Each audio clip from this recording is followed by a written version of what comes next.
Daar gaan Saterdag 'n paar bekende gesigte in die wêreldspan op Nieuweland uitdraf. Maar dit is afrigter Robbie Deans se teenwoordigheid wat straks ou wonde van die 2011 Wêreldbeker gaan oopkrap. Deans se Wallaby span het die Bokke toe in 'n omstrede kwartfinalestryd uit die toernooi geskop. Heelwat het oor die laaste 4 jaar gebeur en Deans het net 1 week gehad om die wêreldspan af te rig. Die voormalige Wallaby afrigter weet al te goed dat dit nooit maklik is om 'n boksspan op tuisbodem te klop nie. We intend to be relevant. We intend to make sure that we ask a lot.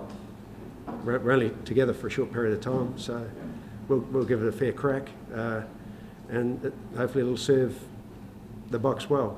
Die wêreldspan bevat 13 spelers van die Franse kampioen Toulon. Maar dit is veral Suid-Afrikaners soos senter JJ Engelbreg wat 'n punt aan die bokkeerders wil bewys. In die pak sal Bakkies Botha die span aanvoer en sy voormalige bokspanmaat Guthrie Steenkamp kan ook stiekrag aan die skrim gee. Maar baie bokondersteuners sal seker wonder waarom Bloubull slot Flip van der Merwe vir die wêreldspan speel, maar nie in die bokgroep is nie. Op 'n meer persoonlike vlak, hoekom almal wil ek weet, hoekom is jy nie deel van die SA Rugby se opset meer nie? Ek gaan dit antwoord hê. Dis kat. Want jy gaan dit daaroor. Nee, ek los. Nee, altyd nodig dit ja. Sowel die wêreldspan as die Bokke gaan môre hulle kapteinsoefensessie hou.